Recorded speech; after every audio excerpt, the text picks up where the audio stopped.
the even the official tradition of Lal Shabazz calendar gave some insights according to which he was a calendar from the Middle East, and because even in his official tradition, for instance, as it was published by the Awqaf in some booklets and other, so he was initiated by Jamaluddin Savi, the alleged founder of the Kalendariyat.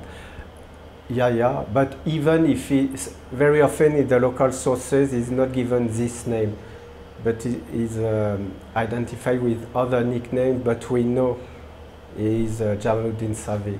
So it is obvious that Lal Shabazz, after traveling to the Middle East and other part of the Muslim world, finally he reached South Asia, and historically it totally coincides with the Mongol threat. Exactly, because you know, and also as evidence that he was a real calendar, I mean a 13th century calendar, it is because, according to all sources, it is said that he came to Sehwan at the end of his life, because by definition a calendar never stays at the same places.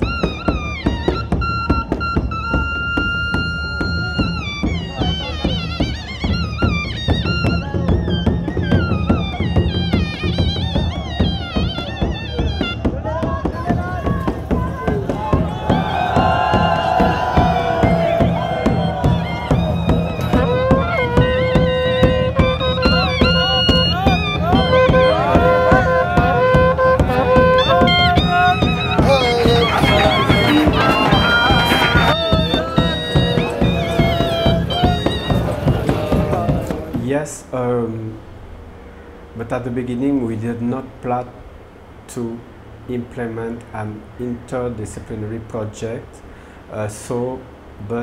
Since different specialists were interested, we thought that it could be interesting. And of course, before really implementing the project, we began to look for if something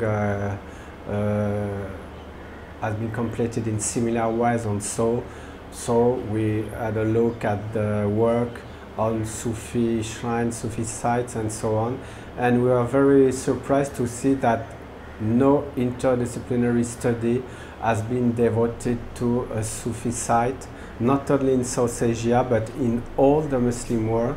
You can find work, monography devoted to the relation between Sufism and architecture, between Sufism and urbanism, but no such interdisciplinary project. So we were very amazed, and to some extent it was also a challenge, since we were the first to devote such a project to a Sufi site.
Yes, another community we can find in Sehwan, they are the Hijra.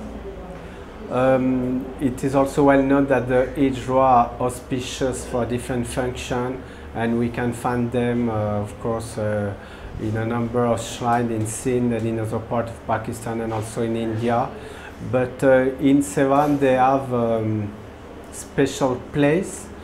But here again, apparently they used to play a role in the Ours before. I don't know when, but they themselves said that now they were not involved in the ceremonies of the Ours, of the Mendi or the other. Before the 70s, it is always said that the Makrani play a role in the Ours in Sehwan, and I think that they say that they came to Sehwan maybe 8 or 9 generations, so it is 1 century and a half or something like that, but it is not known why they came, if it was for a job or for other things.